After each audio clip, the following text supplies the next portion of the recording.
Hello there, and welcome to another green card back Star Wars action figure review. Today we're continuing our look at the Star Wars Retro Collection Mandalorian wave, with this review of a former Rebel Alliance shock trooper from Alderaan, Cara Dune. Episode 4 of Season 1 was a moment that I fell in love with the Mandalorian. The combination of the forest world, the Seven Samurai plot, and pirate aliens using a commandeered AT-ST was an absolute winner in my book, as was the introduction of Cara Dune. As a disillusioned rebel soldier rediscovering her cause, Dune's arc across seasons 1 and 2 is one of the many positive aspects of the show. Dune already has an amazing vintage collection figure, which is a relief as I doubt we'll get another one anytime soon. It's also good because the only other 3.75 inch scale Dune is this version from a Retro Collection, which leaves a little bit to be desired. We'll come on to those issues in a bit.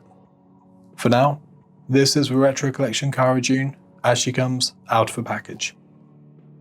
Dune's costume remained the same during her 2 seasons on The Mandalorian, which I guess makes this a definitive Retro Collection release.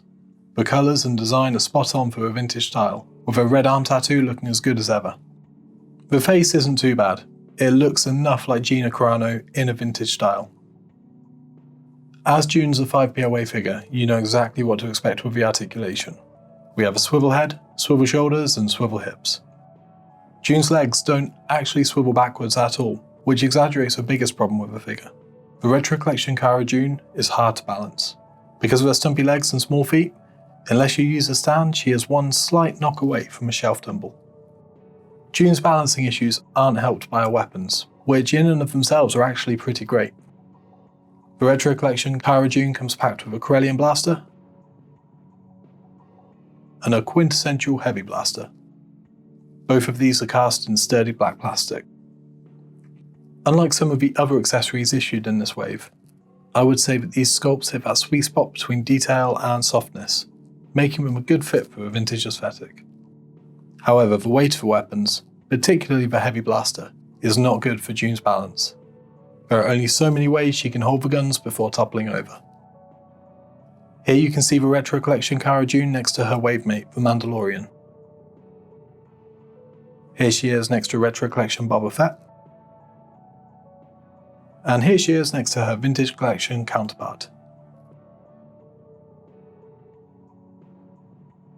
The Retro Collection Cara Dune falls just short of being a good action figure, but as I won't be making any more figures of the character anytime soon, you're still best off to get it while you can.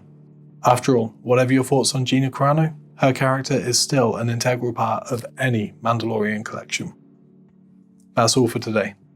If you have any comments about the Retro Collection Cara Dune, or if you have it yourself and would like to share your thoughts, then leave a comment down below. Otherwise hit that subscribe button and stay tuned, because there'll be more Star Wars action figure reviews coming up soon. Take care of yourselves, and I will see you next time.